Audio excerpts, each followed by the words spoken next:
Et Dieu va également commencer à te faire grandir dans différents niveaux spirituels. On va dire que tu dois toujours être bouillant pour Dieu, parce que il y a une chose que le diable attendra toujours, c'est que tu te refroidisses. Dans cette alliance avec Dieu, de toujours rechercher sa présence, rappeler le sacrifice de Jésus à la croix, parce qu'il n'est pas mort pour rien. Pour tout peuple, pour toute personne, de tout âge, de toute nation, de toute tribu.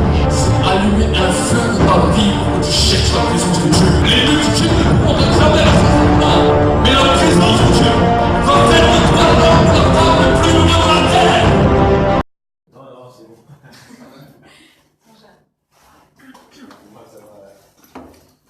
Parce que moi, devant, là, je sens la chaleur jusqu'à ici. Donne envie de dormir.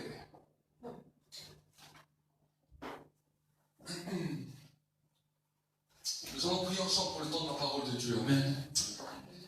Seigneur, je veux réellement te bénir, je veux réellement t'exalter, je veux réellement te rendre gloire. Cher Saint-Esprit, je vais apporter ce que tu m'as posé sur le cœur avec mes simples mots. Mais je te demande, cher Saint-Esprit, de poser, Seigneur, ta main dans ce temps, dans ce lieu, et d'amener l'éclaircissement à chacun de mes frères, chacun de mes sœurs, que ce soit ici dans ce lieu, que ce soit à travers le net. Et Seigneur, mon Dieu, mon roi, je veux réellement te bénir et t'exalter, parce que tu es Dieu, dans le nom de Jésus. Amen. Amen. Amen. Aujourd'hui, je vais parler d'un sujet qui va te faire du bien. Dis à ton frère, dis à ta sœur à côté de toi, ce sujet va te faire du bien aujourd'hui. Amen. Ce sujet va te faire du bien aujourd'hui. Et je vais parler de la justification. Vous savez, l'être humain, à travers tous les temps, a de tout temps voulu se justifier. Nous voyons l'enfant, déjà quand il est enfant, quand il est petit, quand il fait une bêtise, voici qu'il cherche toujours à se justifier.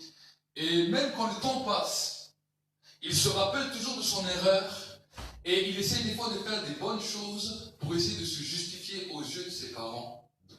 Nous voyons là, déjà même dans l'enfance, qu'il y a une marque qui est là sur l'homme qui peut être terrible, qu'on appelle la marque de l'accusation.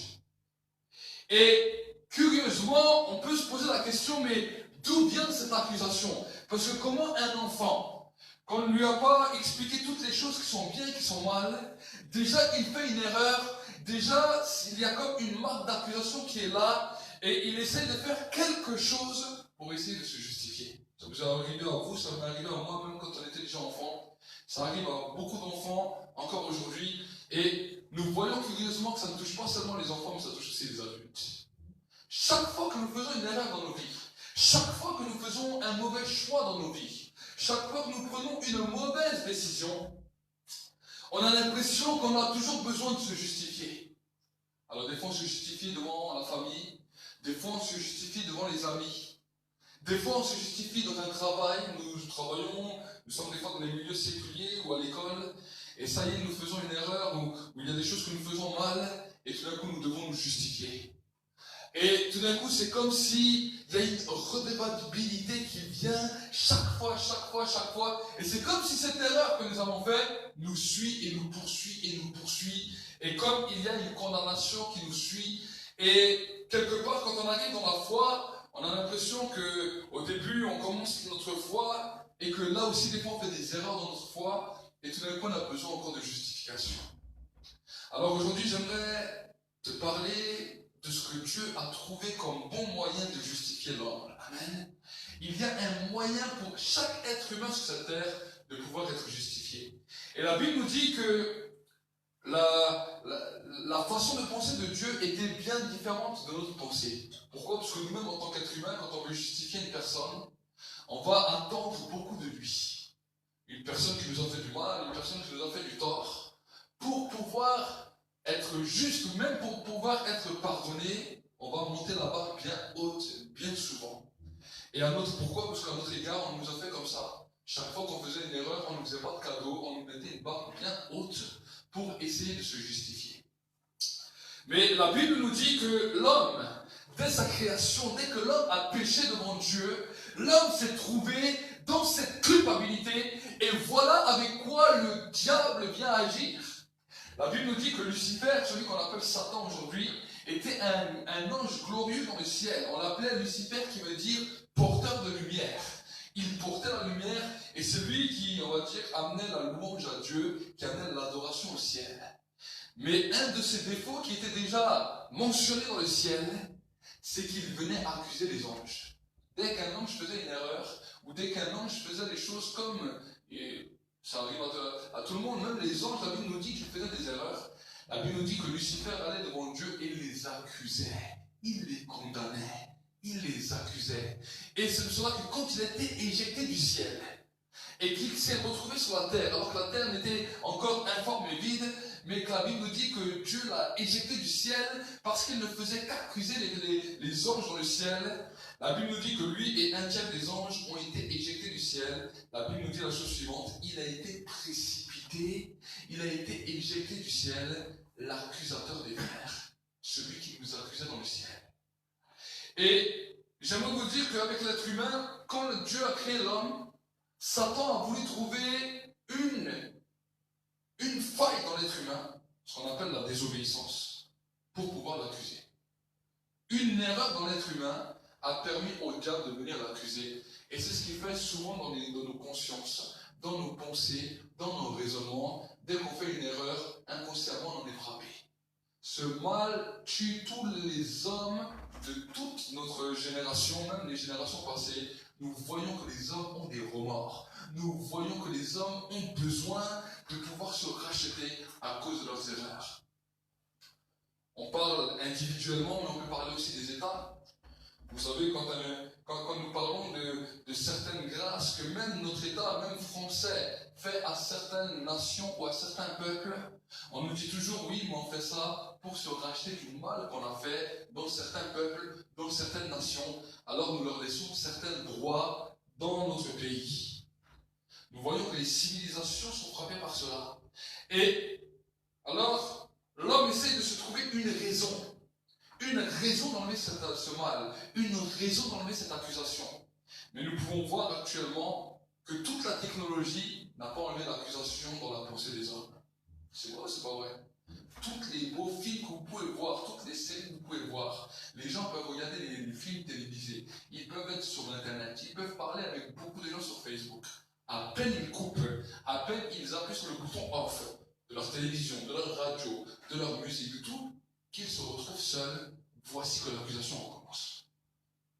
Et encore, ça devient pire. Tu viens de parler avec des gens. Oui, mais est-ce que tu crois que tu as bien parlé? Est-ce que tu crois que tu as bien dit? Et les gens tournent des disques. Qu'on le veuille ou qu'on ne le veuille pas, l'être humain est conditionné de cette manière. Voici pourquoi la Bible nous dit que quand Dieu a voulu justifier l'homme, il a donné une règle simple. La Bible nous dit, je ne peux pas justifier l'homme à cause de ses actes, parce que ses actes sont mauvais. Je ne peux pas justifier l'homme pour sa bonté, parce que son cœur, en vrai, il est mauvais, et l'homme est seulement attaché par les intérêts. Il n'est pas attaché par quelque chose qui est désintéressé, mais il est qu'attaché par les intérêts. Nous sommes tous comme ça. Nous aimons les personnes qui nous font du bien, mais quand les gens ils commencent à vraiment nous faire du mal et à vraiment nous taper dessus, il y a quelque chose qui se brise en nous, et on n'arrive plus.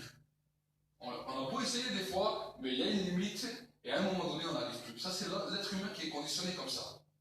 Mais la Bible nous dit que Dieu a décidé de parler à Abraham. Il a dit, je vais parler à un homme. Et si cet homme croit simplement à ce que je lui dis, je vais le justifier. C'est ça qu'on appelle la foi. Ça veut dire que Dieu a donné un message. Dieu a fait quelque chose sur la terre. Il a envoyé son fils Jésus-Christ sur la terre, afin que quiconque croit en lui ne périsse point, mais qu'il ait la vie éternelle. Il est descendu dans une chair semblable à la tienne. Son sang a coulé pour pouvoir te racheter. Et il te dit, pour pouvoir être justifié de toutes tes œuvres, tu n'as pas besoin de nous faire des grandes choses. Tu as simplement besoin de croire à l'acte que j'ai accompli pour toi sur la terre. Et à ce moment-là, toutes les barrières d'accusation qui sont dans ta vie vont tomber les unes derrière les autres si tu persévères dans cette foi. C'est quelque chose de merveilleux. Pourquoi? Parce que et c'est cela que tu dois apprendre maintenant que tu es devenu enfant de Dieu, il y a des nouvelles règles qui vont régir ta vie. Là, ce soir, je vais vous parler des règles de justification pour votre vie. Amen. Amen. Tu dois sortir de la conception que tu avais de faire tellement de choses pour pouvoir être justifié. Tu n'as rien besoin de faire pour pouvoir être justifié. La seule chose que tu as besoin de faire, c'est de croire à ce que Dieu a dit et ce que Dieu a fait. Amen. Et si tu commences à ce soir, non seulement dire Seigneur, je te reçois dans mon cœur, c'est bien, mais je crois à ce que tu as fait dans ma vie, alors j'aimerais te dire qu'il y a une parole de la part de Dieu qui sera pour toi, dans lequel Dieu te dit, plus personne ne peut t'accuser à cause de ce que tu es en train de déclarer. Plus personne ne peut venir te dire que tu es nul à cause de ce que tu as déclaré. Plus personne ne peut venir te rappeler le souvenir de tes péchés à cause de ta déclaration. Alors peut-être vous allez me dire, oui, mais ça paraît trop facile. Quand je l'explique, ça paraît facile. Mais pour que l'être humain comprenne ça, il y a un processus. Certaines choses, vous allez le comprendre peut-être en une journée, mais toutes ces choses-là, vous allez mettre toute la vie pour le comprendre, parce que des fois la pensée de l'homme est arrêtée. Et vous savez, la puissance de l'accusation est tellement agissante dans la vie de l'être humain que pour pouvoir se détacher de ces griffes, nous avons besoin de toujours plus nous approcher de Dieu et de proclamer notre foi. Pourquoi je vous dis ça? Parce que moi-même, j'étais dans ces mêmes raisonnements. Quand je me suis converti, j'ai compris qui était Dieu. J'ai compris ce que Dieu avait fait pour moi. Mais pouvoir me pardonner moi-même était quelque chose de très difficile. J'acceptais que Dieu me pardonne. J'acceptais que Dieu a pardonné mes péchés. J'acceptais que Dieu pardonnait mes erreurs. Mais essayer de se pardonner soi-même, c'est quelque chose de dur. Je vais même aller plus loin. J'avais plus de facilité à pardonner à mes ennemis qu'à moi-même. Et je ne comprenais pas pourquoi. Il y a une facilité de pardonner ceux qui nous ont fait du mal, mais que nous-mêmes, on a du mal à se pardonner. Mais Jésus dira que tu ne pourras que aimer ton prochain si tu arrives à t'aimer toi-même. Amen. Amen. Nous arrivons tous à aimer Dieu, c'est normal. Dieu est infini, Dieu est tellement grand, Dieu est tellement puissant, que quand on comprend tout ce qu'il a créé, quand la conscience commence à se réveiller, nous ne pouvons que l'aimer. Mais par contre, nous aimer nous-mêmes, c'est des fois plus dur. On a nos défauts, ce que nos parents nous disaient, tu es trop grand, trop maigre, trop gros, trop petit. Combien de fois on nous a sorti des choses comme ça? Des choses qui nous ont marqués. C'est vrai, c'est pas vrai. Des choses qu'on nous a dit, qui nous ont marqués dès notre enfance. Quand on se regarde dans le miroir, on se regarde toujours avec ce regard. On se souvient de ce qu'on nous a dit. Je ressemble à ton père, à ta mère, à tes frères, à ton oncle, à ton grand-père. Des choses qui nous suivent. Et dans lesquelles une accusation vient. Dans lesquelles, pourquoi je suis dans cette famille? Et si peut-être mes parents seraient été différents, je serais peut-être différent. Et si peut-être l'accusation est terrible. Pouvoir s'accepter dans ce contexte-là, que tu sois riche ou que tu sois pauvre, tout le monde est comme ça. J'ai parlé avec des gens qui sortaient des familles très riches, avec des familles distinguées, ils pensaient pareil. J'ai parlé avec des pauvres, ils pensaient pareil. J'ai parlé avec des orphelins, ils pensaient pareil. Pourquoi? Parce que c'est un mal qui est dans l'homme et que Dieu veut guérir de ce mal. Amen. Amen. Et si, en tant que pasteur, je vous dirais, voilà, maintenant pour être juste devant Dieu, vous devez faire tous les grands actes tous les plus grandes prières, tout. Vous allez tous le faire. Mais vous allez tous échouer. Parce que ce n'est pas de cette manière que Dieu peut vous rendre juste. L'acte de prière que nous allons faire, même les grandes prières, ce sont des choses magnifiques. Ce sont des choses pour nous approcher plus de Dieu, mais pas pour nous justifier. Parce que la justification n'a rien à voir avec ça. La justification dépend de notre attachement et de notre croyance simplement à Dieu. Simplement le fait qu'on dit Seigneur, je crois à ce que tu as fait dans ma vie. Je crois que tu es descendu sur la terre et que tu as payé pour moi. Simplement ça, tu es justifié. Simplement, cette croyance fait que devant Dieu, Dieu a retiré de ta vie tout ce qui t'accablait, tout ce qui t'accusait. Devant Dieu, il n'y a plus rien. Alors tu vas me dire, oui, mais comment ça se fait alors que moi, je le vis encore des fois dans mes pensées? Voilà pourquoi la Bible nous dit, soyez transformés apprenez à discerner ce qui est bon, ce qui est agréable et ce qui est parfait. Amen. Il y a des choses que Dieu a prévues pour toi, des choses qui sont bonnes pour toi, des choses qui sont agréables pour toi et des choses qui sont parfaites. Et une des choses parfaites que Dieu a accomplies pour toi, c'est qu'il a voulu détruire toute la puissance de l'accusation devant toi et qu'il a voulu te justifier simplement parce que tu crois en lui et que tu lui fais confiance. C'est pas beau ça? C'est pas beau qu'il te demande rien de spécial. Il te demande simplement de lui faire confiance. C'est comme un petit enfant qui marche et qui aimerait partir en randonnée avec son père. Et il voit que son père il commence à escalader des grandes montagnes et lui il a des petits pieds, il n'arrive pas à marcher. Et il dit purée, pourquoi je ne serais pas plus grand? Et puis pourquoi j'ai que cet âge-là? Pourquoi je ne peux pas marcher comme mon père? Et pourquoi je ne peux pas aller aussi vite que lui? Et il se pose plein de questions. Et voici que l'accusation vient. Mais qu'à un moment donné son père lui dit tu as confiance en moi, viens, je te porte. Et tu n'as pas besoin d'être plus grand, tu n'as pas besoin d'être plus fort, tu n'as pas besoin d'avoir des plus grandes jambes. Je te prends comme tu es. Et si seulement tu acceptes d'être dans mes bras, alors tu verras que toutes ces pensées qui t'accusaient, qui te détruisaient vont tomber d'un coup. C'est ça l'image que Dieu veut nous donner. Amen. Et nous allons voir ensemble ce que la Bible nous dit dans le livre de Romains. Romains au chapitre 5 et au verset 6. L'épître de Romains au chapitre 5 et au verset 6. Romains chapitre 5 verset 6, c'est dans le Nouveau Testament. Romains chapitre 5 verset 6, nous allons voir la justification par la foi, ce que la Bible nous dit. Regardez ce que la Bible nous dit. Si vous êtes arrivé, c'est bien. Si vous n'êtes pas arrivé, alors écoutez. Vous pourrez lire à la maison. La Bible nous dit, étant donc justifiés par la foi, nous avons la paix avec Dieu par notre Seigneur Jésus-Christ. C'est à lui que nous devons d'avoir eu par la foi accès à cette grâce dans laquelle nous demeurons fermes et nous glorifions Dieu dans l'espérance de la gloire de Dieu. Bien plus nous nous glorifions dans les tribulations, sachant que la tribulation produit la persévérance, une fidélité éprouvée, et la fidélité éprouvée, l'espérance. Or, l'espérance ne trompe pas, parce que l'amour de Dieu est répandu dans nos cœurs par le Saint-Esprit qui nous a été donné. Amen. Amen. L'apôtre Paul nous dira que nous devons demeurer fermement dans cette foi. Que vous ne devez pas être ébranlés. Vous savez, il nous parlera qu'à un moment donné, on peut vivre des tribulations. Qu'est-ce que c'est une tribulation?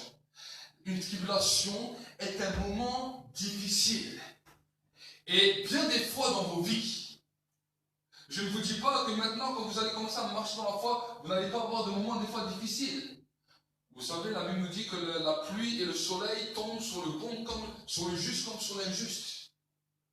Mais ce que l'apôtre Paul est en train d'essayer de te dire, c'est que quand tu marches avec Dieu et quand un moment difficile vient sur toi, qu'est-ce que c'est un moment difficile? C'est un moment d'accusation, un moment où tu as fait une erreur, un moment où tu as peut-être fait quelque chose que tu n'aurais pas voulu faire.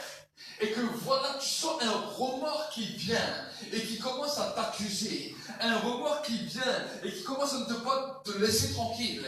Un système de pensée qui vient t'amener à une destruction intérieure. La Bible nous dit quand ces choses arrivent, demeure ferme dans ta foi. Reste ferme dans ta foi et demeure persévérant parce que c'est dans la persévérance que tu vas avoir ta victoire. Amen. Amen. Qu'est-ce que cela veut dire? C'est-à-dire que quand cette mentalité d'accusation vient sur toi, attends de dire non, je crois en Dieu, et parce que je crois en Dieu, la puissance de l'accusation n'a rien contre moi. Amen. C'est ça le combat dans lequel nous menons. Et j'aimerais vous dire que beaucoup de personnes qui veulent marcher avec Dieu, c'est dans ce combat-là qu'ils auront des combats. C'est dans la puissance de l'accusation.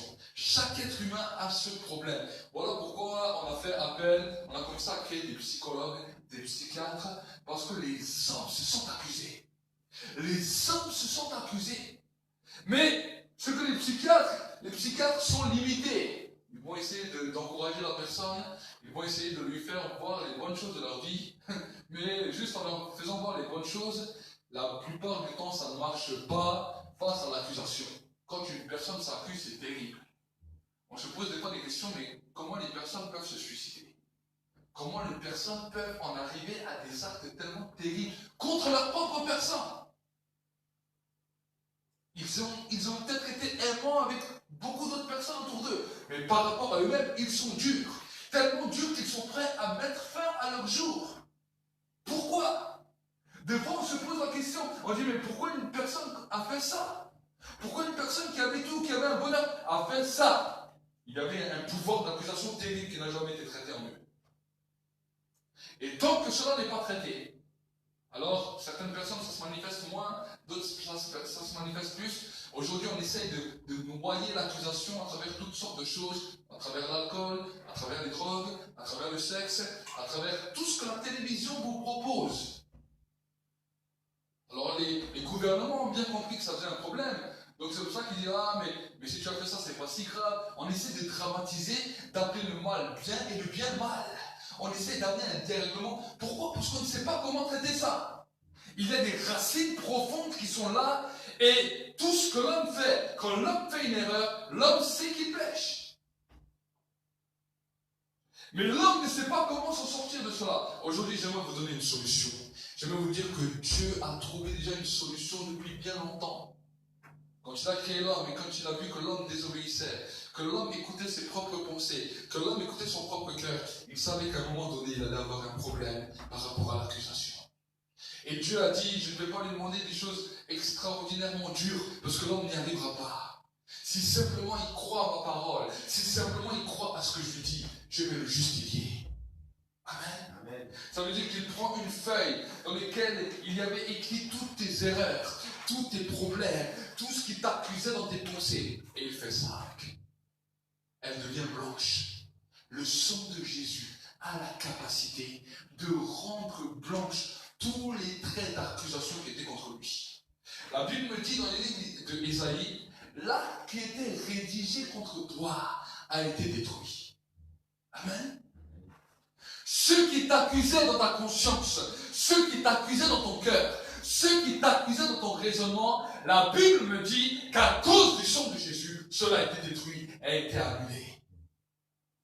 Voilà pourquoi tu dois constamment, chaque fois que tu vois que des moments de tribulation viennent, des moments difficiles, des moments d'accusation, tu dois rester ferme dans cette foi. C'est là où tu vas avoir la victoire.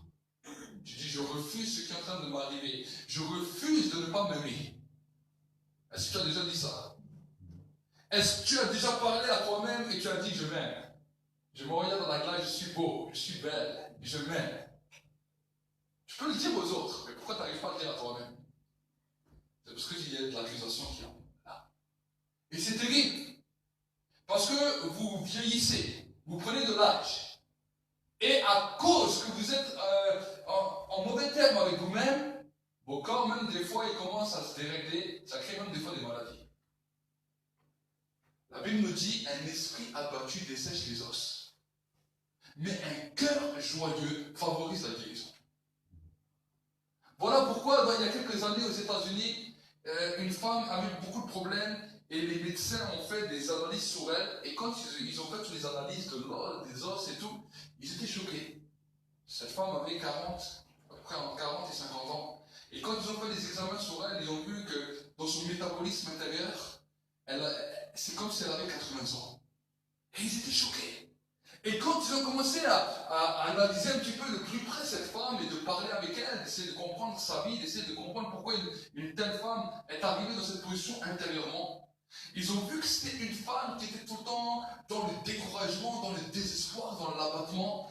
Et les médecins, sans connaître les choses que la Bible disait, en ont conclu que son état avait amené un processus de vieillissement beaucoup plus rapide à cause seulement de tout l'abattement qu'elle avait. Et comme vous lisez dans la Bible nous dit qu'un esprit abattu dessèche les os, mais qu'un cœur joyeux favorise la guérison. Donc c'est cela que nous devons commencer à comprendre et à saisir. T'aimer toi-même, c'est toi qui vas en bénéficier demain. Amen. Amen. T'aimer toi-même va être favorable. Mais par toi-même, aucun être humain n'arrive à s'aimer lui-même. Voilà pourquoi on a toujours besoin d'un miroir et voilà pourquoi on a toujours besoin de pouvoir aimer les autres et de voir notre amour à travers ce qu'on donne aux autres. Mais curieusement, on peut des fois donner l'amour aux autres et des fois on se trompe de personnes à qui on donne l'amour et là ça fait mal. L'amour que tu devais donner pour toi, tu le donnes à des gens qui vont te faire du mal. Comment tu peux faire après pour gérer la vie? Difficile. Difficile. On parle là maintenant, mais allez des fois dans les maisons de psychiatrie, allez parler avec les malades, allez parler avec des gens qui sont là, qui ont physiquement tout. Il ne leur manque pas de bras, il ne leur manque pas de pieds, il ne leur manque rien. Ils ont la force, ils ont tout. Mais pourtant, ils sont bloqués à cause de leurs pensées de l'intérieur. Et quand vous allez parler avec eux, la première des personnes à qui ils en veulent, c'est eux-mêmes. C'est pour ça que des fois, on les met dans des hôpitaux comme ça, parce qu'ils deviennent un danger pour eux-mêmes. Combien de personnes veulent se suicider? Combien de personnes avoir des cachets? Beaucoup! Là, on discute comme ça, mais il y a beaucoup de personnes, surtout dans notre pays. Tous les jours, ça arrive, tous les jours. Pourquoi? Parce que là, on ne lui apprend plus à s'aimer. Est-ce que vous comprenez? On tue sa mentalité dès l'enfance. Pourquoi? Parce que les hommes sont conditionnés, les hommes sont malades. Et parce qu'eux-mêmes ne sont pas guéris, comment il veut transmettre à un enfant quelque chose que lui-même n'a pas compris? Est-ce que vous comprenez? Voilà pourquoi l'Église doit être un endroit où nous allons apprendre non seulement à aimer Dieu, mais Dieu va nous apprendre à nous aimer. Amen. Amen. Dieu va t'apprendre à t'aimer et à te prouver que tu as de la valeur. Il va t'apprendre que tu n'as pas à t'accuser, mais que tu dois t'accepter tel que tu es. Même si tu te trouvais trop gros, trop maigre, trop grand, trop petit, trop petite, Dieu veut que tu apprennes à t'aimer tel que tu es. Avec tes défauts. Pour Dieu, ce n'est pas des défauts, c'est des qualités. Amen. Et quand tu commences à comprendre cela, vous savez, c'est pour cela que dans l'église, on vous enseigne. Pourquoi? Parce que tant que vous n'avez pas compris dans votre pensée, vous n'allez pas rentrer dans ce processus. Par contre, l'enseignement va permettre que tu comprennes cela dans ta pensée, que tu le saisisses, et que maintenant, dans ta relation avec Dieu, tu sais comment tu dois faire et comment tu dois te comporter. Amen.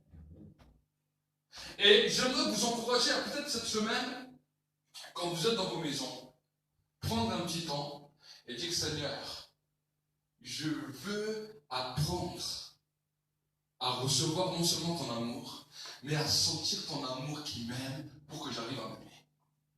Faites les essais cette semaine. Et pendant 10 minutes comme ça, vous restez les yeux fermés, vous levez les mains et je dis: Seigneur, visite-moi par ton amour pour que j'apprenne non seulement à t'aimer, mais à apprendre à m'aimer. Que j'apprenne à avoir de la valeur. Que j'apprenne à savoir que j'ai de la valeur. Pas pour être un orgueilleux et pour écraser tout le monde. Mais que tu puisses être en paix avec toi-même. Parce que des fois, nous ne sommes pas en paix avec nous-mêmes. Et on le sent. On le sent qu'il y a un problème, on le sent qu'il y a un déséquilibre. Et on sent que notre vie ne tourne pas comme elle devrait tourner. Ça nous arrive à tous. Mais ces choses-là, ce sont des alertes spirituelles dans lesquelles Dieu est en train de nous les alerter et dit: viens dans ma présence, je vais t'apprendre à t'aimer. Ne cherche pas à aimer le monde entier si tu n'arrives pas déjà à t'aimer toi-même. Pourquoi? Parce que sinon tu vas devenir un esclave des autres sans jamais pouvoir connaître le véritable amour. Oui, pasteur. Combien de personnes ont voulu aider les autres, ont voulu aider le monde, et finalement ils sont tombés esclaves des autres. Au bout d'un moment, ils n'arrivaient même plus à leur dire non. Et au bout d'un moment, ils se sont trouvés où leur personnalité a été écrasée. Et les autres en ont profité. Ben oui. Beaucoup d'hommes et de femmes sont comme ça. Ils veulent faire du bien. Parce qu'on leur dit non, il faut avoir une bonne image. Mais quelque part, ils sont écrasés, ils ne vivent même plus. Mais ce qui est important avec Dieu, c'est que Dieu veut te redonner ta propre valeur. Pour que tu saches quelle valeur tu as. Et pour que tu puisses, ensuite, quand tu vas le manifester aux gens, non pas être esclave des gens, mais le faire de tout ton cœur. Et que quand tu as envie de dire non, tu dis non. Que la Bible nous dit que ton oui soit oui, que ton non soit non. Il y a des choses qu'on peut accepter, il y a des choses qu'on n'accepte pas. Mais tu sais qui tu es, et tu restes toi-même et égal à toi-même, parce que tu sais qui tu es, et parce que tu sais que tu n'es pas accusé. Amen. Amen. Ça, c'est quelque chose qui est important. Et comme je vous l'ai dit, c'est pas parce que je voulais prêcher ce soir que tout de suite ce soir, en un clin d'œil, tout se fait. Est-ce que vous comprenez? C'est chaque jour que vous allez apprendre à découvrir que, non, finalement, Seigneur, j'apprends à m'aimer. Et s'il y a des points de ta vie, j'aimerais vous donner quelques clés pour que vous puissiez avancer. Si tu vois que dans ta vie, il y a des points dans lesquels tu n'arrives pas à t'aimer, ça, on n'aime pas toujours en parler, ni même à personne, ni même à soi-même. Et si on te dit encore d'en parler à Dieu, alors là, il y a des points dans ta vie que tu n'aimes pas. Il y a des choses dans ta vie, dans ton caractère, dans ta personnalité que tu n'aimes pas. C'est ça que j'aimerais t'encourager à parler avec Dieu. Il dit, voilà Seigneur, je vois, moi quand je me regarde, il y a ça que j'aime pas. Tu vois, cette mentalité dans mon caractère, j'aime pas. Cette personnalité, ce raisonnement, tu vas commencer à dire tout ce que tu n'aimes pas pour que tu vas commencer à apprendre à t'aimer. Amen. Amen. Pour guérir d'un mal, il faut savoir d'où il vient. Mais si tu fuis toujours le mal qui est en toi, tu ne sauras jamais comment le combattre et comment le changer. Amen. Et ne pas s'aimer et s'en vouloir et être méchant avec soi-même, c'est un grand mal qui vous détruit. Vous voulez savoir que c'est pas toujours le diable, des fois lui il joue seulement avec ça. Il joue seulement avec ça. Parce qu'il sait que si demain tu es en paix avec toi-même, tu t'aimes totalement, tu n'acceptes plus la condamnation, le diable ne peut plus rien contre toi. Amen. Le diable ne pourra plus rien contre toi. Lui, il joue simplement avec toi. C'est comme si des fois tu entends, oh, les gens ne te comprennent pas. C'est comme si quelqu'un te parle dans ta pensée. Lui, c'est ça. Il vient seulement pour te rappeler des bêtises. Ou alors tu arrives dans un endroit, les gens te regardent un peu bizarre. Pourquoi on regarde bizarre? Qu'est-ce que j'ai encore? Qu'est-ce que j'ai encore quand même? Qu'est-ce qu'elle a encore ma tête? Ah, tu vois, les gens ils n'aiment pas, ça commence. Mais ça vous suit. Ça vous suit, ça vous suit, ça vous suit. Pourquoi? Pour que toujours vous soyez toujours plus enfermés à l'intérieur de cette bulle et que lui peut toujours plus vous détruire. J'ai même entendu un jour, je suis allé voir une malade à l'hôpital et on devait aller prier, j'étais avec un autre pasteur et le pasteur il commence à prier et tout, et il avait déjà plusieurs fois prié pour elle. Et à un moment donné, le Saint-Esprit m'a dit, ne prie pas. Demande-lui simplement pourquoi elle ne s'aime pas. Et j'ai regardé cette dame et j'ai dit, madame, pourquoi vous ne vous aimez pas? Pourquoi vous souhaitez même cette maladie sur vous? Avant même que cette maladie est venue, vous la souhaitiez juste sur vous. Et la femme là s'est fondue en larmes. Elle m'a dit, c'est vrai ce que vous dites. C'est vrai. Et elle a commencé à me parler sur sa vie, des choses qui étaient enfouies à l'intérieur d'elle et qu'elle se souhaitait même. Combien de personnes se souhaitent la mort? Combien de personnes se souhaitent la maladie? Combien de personnes se souhaitent le mal? Personne ne t'a fait du mal et pourtant tu te souhaites du mal. À cause de cette souffrance intérieure, de ce manque d'amour, de ce manque de considération. L'homme ne sait plus se considérer. On est dans un pays civilisé mais qui ne considère personne. Et que l'homme ne se considère même pas lui-même. On considère les gens par rapport à leur portefeuille. Mais ce n'est pas ça une considération. Si demain tu es riche, et alors? Si tu ne te considères pas bien à l'intérieur de toi, ça ne sert à rien tes millions. C'est vrai, c'est pas vrai. Ouais. Mais si ce soir, tu vas commencer à apprendre à te considérer, à apprendre que tu as de la valeur, à savoir qui tu es, c'est ça l'identité spirituelle. Savoir qui tu es en Dieu. Que devant Dieu, il n'y a plus d'accusation. Et j'aimerais vous dire que les premières années de ma conversion, ce sont des choses avec quoi j'ai combattu. Parce que pour moi, c'était difficile à comprendre ça. Je croyais que Dieu m'aimait plus que je faisais de choses. Alors je faisais beaucoup de choses. Et je disais, peut-être Dieu va m'aimer plus maintenant. Et Dieu va m'aimer plus. Mais quand Dieu a commencé à me révéler les mystères, il m'a dit, tu sais, je t'aime que tu fais ou tu fais pas. Mon amour ne change pas. Si tu fais les choses, tu ne dois pas les faire pour attendre plus de mon amour, parce que mon amour ne change pas. Je t'aime et je t'aimerai toujours.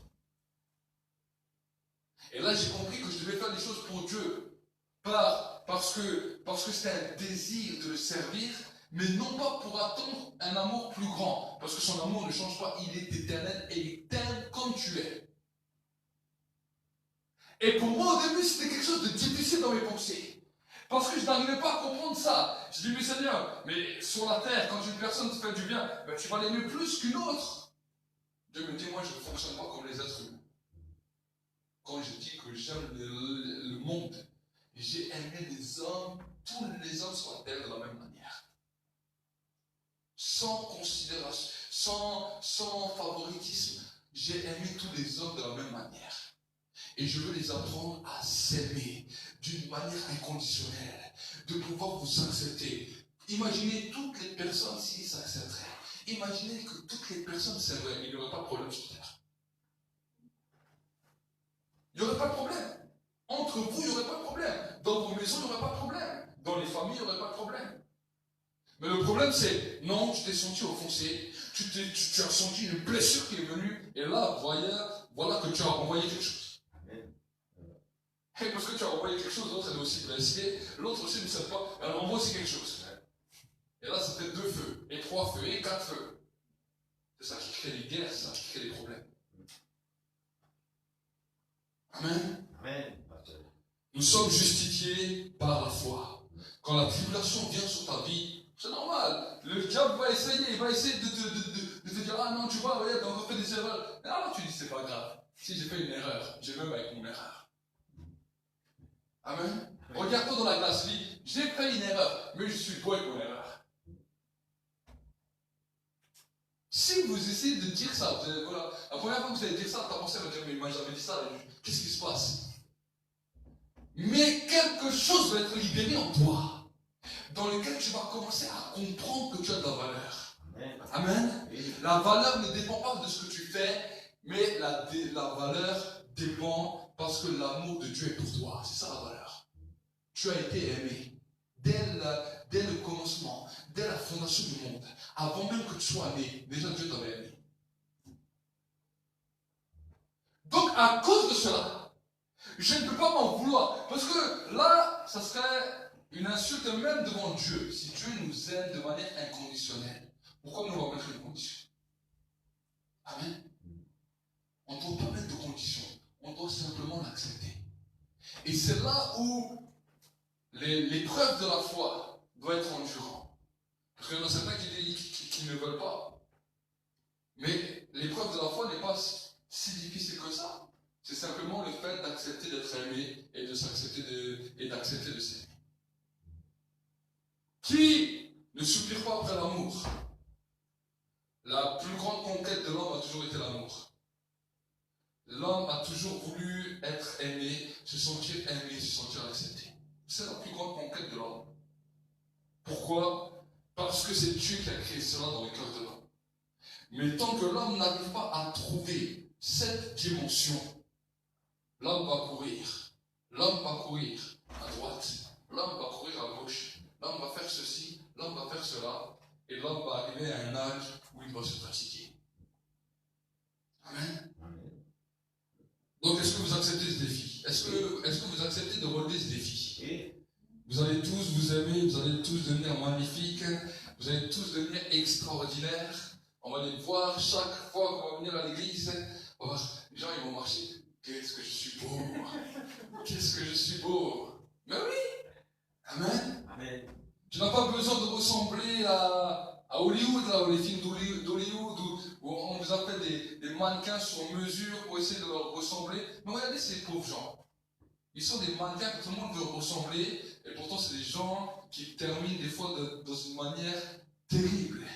Ils vivent dans les drogues, ils sont des fois sous les alcools, ils sont des fois dans des situations terribles, certains se suicident. Comment? C'est eux des stars que tout le monde regarde, que tout le monde veut ressembler. Pourtant, c'est les hommes les plus malheureux parce qu'ils n'arrivent même pas à s'aimer. Ils ont simplement été une image qu'on a programmée pour que les gens essaient de trouver un équilibre. Mais quand les gens voient ce déséquilibre, ils sont autant déséquilibrés qu'eux. C'est une réalité. Amen. Mais Dieu ne te dit pas, essaie de ressembler à un standard hollywoodien. Il te dit, essaie d'être toi-même, et de t'accepter tel que tu es. Parce que devant moi, tu es une créature merveilleuse. Parce que moi, je t'ai créé à la juste valeur. J'enlève la puissance de l'accusation. La Bible nous dit que Jésus est monté à la croix. Pourquoi les couronnes d'épines ont été posées sur sa tête?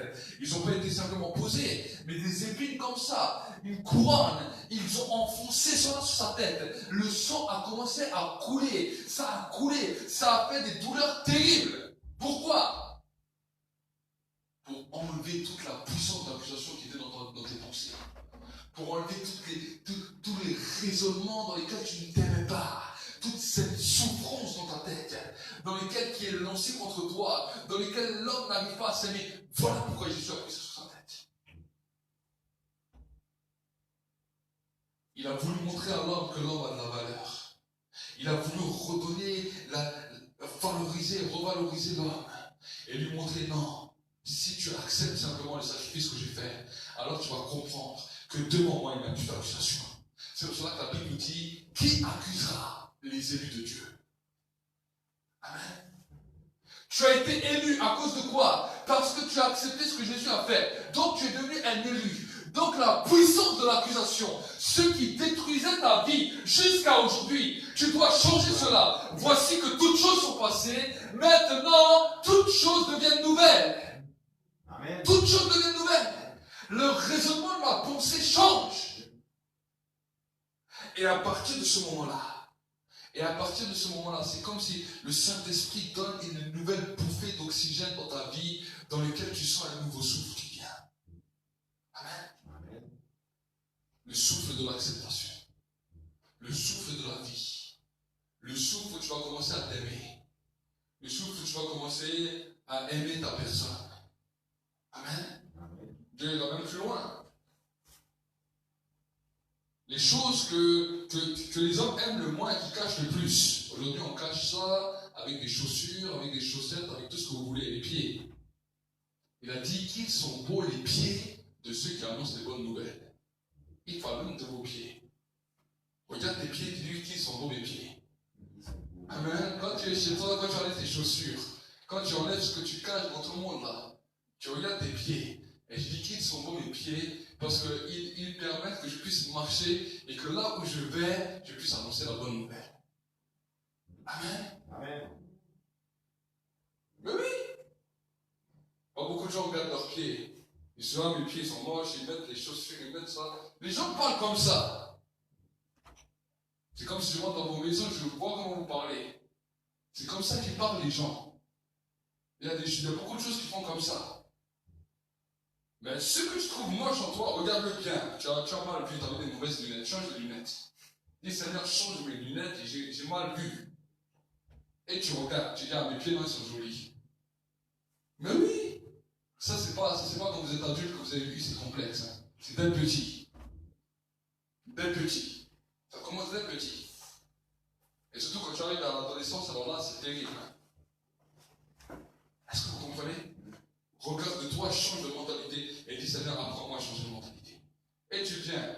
Si tu n'arrives pas à voir tes pieds, tu regardes, tu dis, Seigneur, tu vois, à chaque fois que j'enlève mes pieds, je tourne ma tête.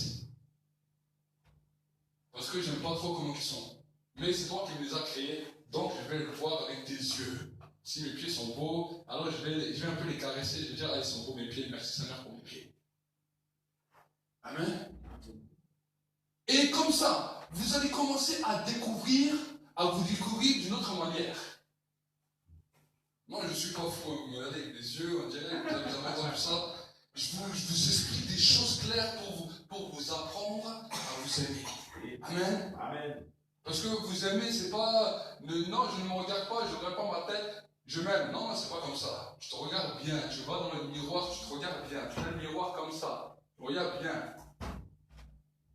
Et là, il y a ta pensée qui dit, tu vois, t'as encore quelque chose là, t'as peut-être encore un bouton là, t'as encore ça. Non, je suis beau, je suis belle. Amen. Jésus, tu as tout fait pour que je sois beau. Vous savez que la Bible nous dit que quand Jésus est venu sur terre, il est venu, il a pris le plus moche aspect.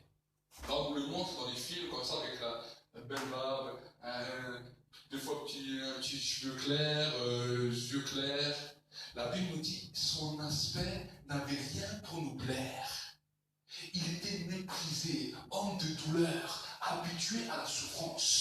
Ce sont nos péchés qu'il a portés. On ne sait pas quel aspect il avait.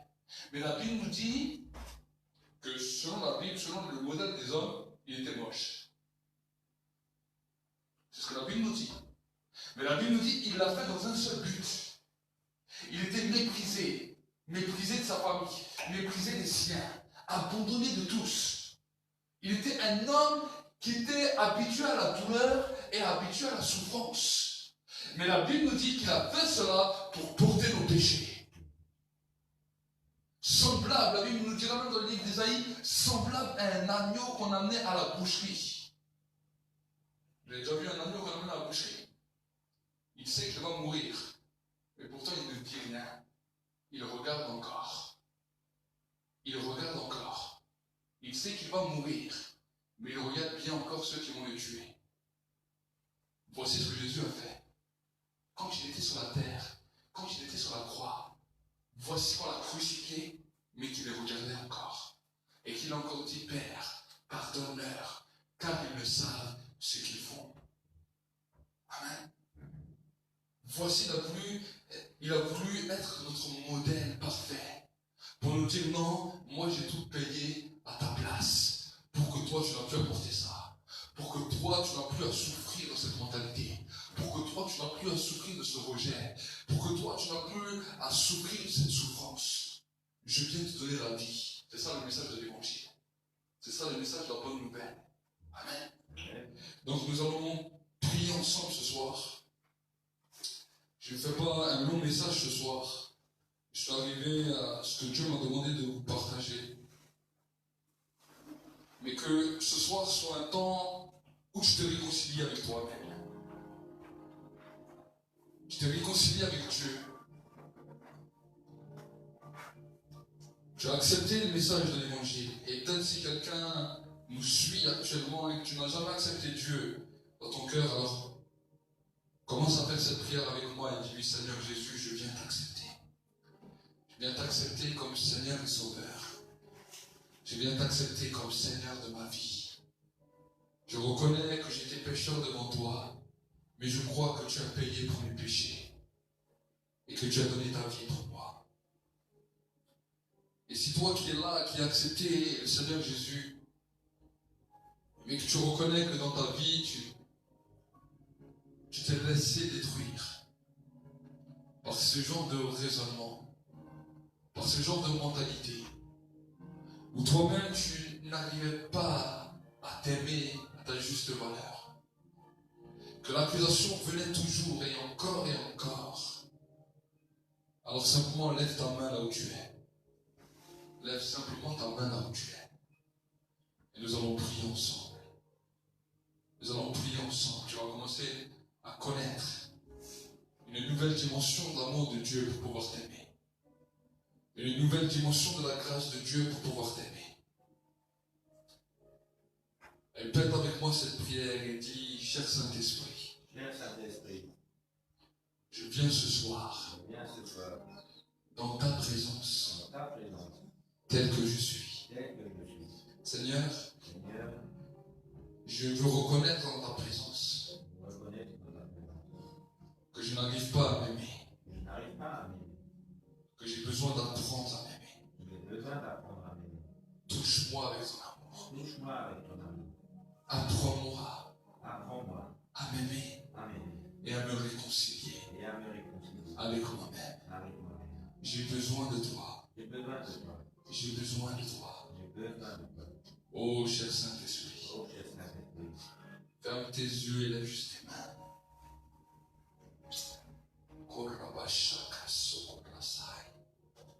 Je sens la présence de Dieu qui est là. La présence de Dieu qui est là pour venir transformer, pour venir renouveler. La présence de Dieu qui est là. Soyez transformés. Soyez transformés maintenant. Que la puissance de l'accusation qui venait détruire vos vies soit brisée à partir de maintenant. Soit brisée à partir de maintenant. Dans le monde visible et invisible. Et que la vie divine commence à couler. Que l'amour de Dieu commence à couler maintenant. que l'amour de Dieu commence à couler maintenant et que la puissance de l'accusation soit brisée. Dans le nom de Jésus-Christ. Dans le nom de Jésus-Christ. Dans le nom de Jésus-Christ. Dans le nom de Jésus-Christ. Dans le nom de Jésus-Christ.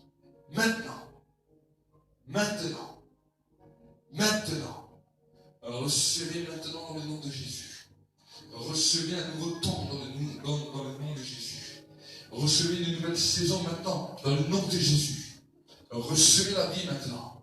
Recevez la vie maintenant dans le nom de Jésus-Christ. Et Dieu va également commencer à te faire grandir dans différents niveaux spirituels. On va dire que tu dois toujours être bouillant pour Dieu, parce que il y a une chose que le diable attendra toujours, c'est que tu te refroidisses. Dans cette alliance avec Dieu, de toujours rechercher sa présence, rappeler le sacrifice de Jésus à la croix, parce qu'il n'est pas mort pour rien.